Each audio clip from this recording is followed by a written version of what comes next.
Hi ಎಲ್ಲರಿಗೂ welcome back to my mini vlogs. ಇದು ಬಂದು ಟ್ಯೂಸ್ಡೇ ವ್ಲಾಗ್ ಆಗಿರುತ್ತೆ. ಇವತ್ತು ಮಾರ್ನಿಂಗ್ ಇಂದಾನೆ ವ್ಲಾಗ್ನ ಸ್ಟಾರ್ಟ್ ಮಾಡಿದ್ದೀನಿ. ಸೊ ನಾನು ಲಾಸ್ಟಿಂಗ್ ಸ್ಕೂಲ್ ಲಂಚ್ ಬಾಕ್ಸ್ ಯಾವ ತರ ಪ್ರಿಪೇರ್ ಮಾಡ್ತೀನಿ ಅಂತ ಹೇಳಿ ಈ ವ್ಲಾಗ್ ಅಲ್ಲಿ ಶೇರ್ ಮಾಡ್ತಾ ಇದ್ದೀನಿ. ಇವತ್ತು ನಾನು ತಿಂಡಿಗೆ ಟೊಮ್ಯಾಟೊ ರೈಸ್ನ ಮಾಡ್ತಾ ಇದ್ದೀನಿ. ಸೊ ರೈಸ್ನ ತೊಳೆದ್ಬಿಟ್ಟು ಕುಕ್ಕರಲ್ಲಿ ಕೂಗಕ್ಕಿಟ್ಟೆ. ಸೊ ಕುಕ್ಕರ್ ಕೂಗೋದ್ರೊಳಗಡೆ ನಾನು ಇಲ್ಲಿ ಒಗ್ಗರಣೆಗೆ ಈರುಳ್ಳಿ, ಟೊಮ್ಯಾಟೊ, ಹಸಿಮೆಣ್ಸಿನ್ಕಾಯಿ ಎಲ್ಲ ಕಟ್ ಮಾಡಿ ಎತ್ತಿಟ್ಕೊತೀನಿ. ಇಲ್ಲಿ ಒಗ್ಗರಣೆಗೆ ಸ್ವಲ್ಪ ಎಣ್ಣೆ ಹಾಕ್ಬಿಟ್ಟು ಎಣ್ಣೆ ಬಿಸಿ ಆದಮೇಲೆ ಸಾಸಿವೆ ಜೀರಿಗೆ ಹಾಕಿ ಜೀರಿಗೆ ಸ್ವಲ್ಪ ಸಿಡಿದ್ಮೇಲೆ ಅದಕ್ಕೆ ಕಡಲೆ ಬೀಜ ಹಾಕ್ತಾ ಇದ್ದೀನಿ. ಕಡಲೆ ಬೀಜ ಸ್ವಲ್ಪ ಹುರ್ಕೊತೀನಿ ಫಸ್ಟು. ಆಮೇಲೆ ಇದಕ್ಕೆ ನಾನು ಕಡಲೆಬೇಳೆ ಮತ್ತು ಉದ್ದಿನಬೇಳೆನ ಹಾಕಿ ಸ್ವಲ್ಪ ಕರಿಬೇವಿನ ಸೊಪ್ಪು ಹಾಕಿ ಫ್ರೈ ಮಾಡ್ಕೊತೀನಿ. ಇದು ಫ್ರೈ ಆದಮೇಲೆ ನಾನು ಏನು ಕಟ್ ಮಾಡಿ ಇಟ್ಕೊಂಡಿದ್ದೆ ಹಸಿಮೆಣ್ಸಿನ್ಕಾಯಿ ಮತ್ತು ಈರುಳ್ಳಿನ ಹಾಕಿ ಸ್ವಲ್ಪ ಫ್ರೈ ಮಾಡ್ಕೊತೀನಿ. ಆಮೇಲೆ ಇದಕ್ಕೆ ಸ್ವಲ್ಪ ಉಪ್ಪು ಹಾಕ್ಬಿಟ್ಟು ಅದನ್ನು ಲಿಡ್ ಕ್ಲೋಸ್ ಮಾಡಿ ಬೇಯಲಿಕ್ಕೆ ಬಿಡ್ತೀನಿ.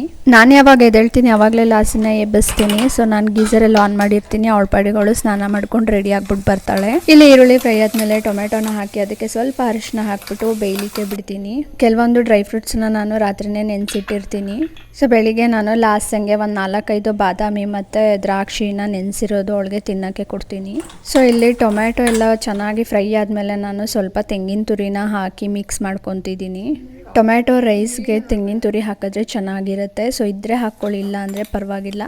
ಆಮೇಲೆ ರೈಸ್ನೆಲ್ಲ ಹಾಕಿ ಅದಕ್ಕೆ ಮಿಕ್ಸ್ ಮಾಡಿದ್ರೆ ಟೊಮ್ಯಾಟೊ ರೈಸು ರೆಡಿ ಆಗುತ್ತೆ. ಸೊ ನಾವು ರೈಸ್ ಏನು ಮಿಕ್ಸ್ ಮಾಡ್ತಿರ್ತೀವಿ ಆ ಟೈಮಲ್ಲಿ ಸ್ವಲ್ಪ ಕೊತ್ತಂಬರಿ ಸೊಪ್ಪನ್ನ ಮಿಕ್ಸ್ ಮಾಡಿದ್ರೆ ತುಂಬ ಚೆನ್ನಾಗಿರುತ್ತೆ. ಈ ಟೈಮಲ್ಲಿ ಬೇಕಾದರೆ ಸ್ವಲ್ಪ ಸಕ್ಕರೆ ಕೂಡ ಹಾಕ್ಕೋಬೋದು.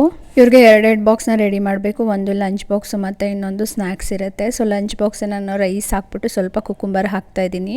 ಸ್ನ್ಯಾಕ್ಸ್ಗೆ ಇವತ್ತು ಮಿಕ್ಸ್ ಡ್ರೈ ಫ್ರೂಟ್ಸು ಮತ್ತು ನಟ್ಸ್ನ ಕೊಡ್ತಾ ಇದ್ದೀನಿ ಅವಳಿಗೆ. ಕೆಲವೊಂದು ಸರಿ ಮನೇಲಿ ಏನು ಫ್ರೂಟ್ಸ್ ಇರುತ್ತೆ ಅದನ್ನು ಕೂಡ ನಾನು ಸ್ನ್ಯಾಕ್ಸ್ಗೆ ಕೊಟ್ಟು ಕಳಿಸ್ತೀನಿ. ಊಟ ತಿಂಡಿ ತಿನ್ನೋ ವಿಷಯದಲ್ಲಿ ಲಾಸ ಸಿಕ್ಕಾಬಟ್ಟೆ ಚೂಸಿ. ಸೊ ಎಲ್ಲದೂ ತಿನ್ನಲ್ಲ ಅವಳು. ಹಾಗಾಗಿ ಅವಳನ್ನ ಕೇಳ್ಬಿಟ್ಟೆ ಮಾಡಬೇಕು. ಇಲ್ಲ ಅಂತ ತಪ್ಪಿ ನಾನು ಏನಾದ್ರು ಹಾಗೆ ಬಾಕ್ಸಲ್ಲಿ ಹಾಕ್ಕೊಟ್ರೆ ವಾಪಸ್ ಬಂದಿರುತ್ತೆ ಬಾಕ್ಸ್ ಮನೆಗೆ. ನೀನು ತಿನ್ನಿ ಅಂತೇಳಿ ನಾನು ಪ್ಲೇಟಲ್ಲಿ ಹಾಕ್ಕೊಟ್ರೆ ಅವ್ರ ಪಪ್ಪ ಇದ್ರು ಅಂತೇಳಿ ಪಪ್ಪ ನೀನು ತಿನ್ಸು ಅಂತೇಳಿ ಅವ್ರ ಹತ್ರ ತಿನ್ನಿಸ್ಕೊತಿದ್ದಾಳೆ. ಅವ್ರು ಇದ್ರೆ ಹಾಗೇನೆ ಯಾವಾಗಲೂ ಹಾಗೆ ಮಾಡ್ತಾಳೆ ಅವಳು. ಸೊ ತಿಂಡಿ ಎಲ್ಲ ತಿನ್ನಿಸ್ಬಿಟ್ಟು ಅವಳನ್ನ ಕೂಡ ರೆಡಿ ಮಾಡಿ ಸ್ಕೂಲ್ಗೆ ಬಿಟ್ಟು ಬರೋಕ್ಕೆ ಇವತ್ತು ಇವರೇ ಹೋದ್ರು. ಅವರಿದ್ರೆ ಅವರೇ ಬಿಡ್ತಾರೆ, ಇಲ್ಲ ಅಂದರೆ ನಾನು ಬಿಟ್ಟು ಬರ್ತೀನಿ. ಕಂಟಿನ್ಯೂ ವಿಡಿಯೋ ಬಂದು ನಾನು ನೆಕ್ಸ್ಟ್ ವ್ಲಾಗಲ್ಲಿ ಅಪ್ಲೋಡ್ ಮಾಡ್ತೀನಿ. Hope you like it. Thank you for watching.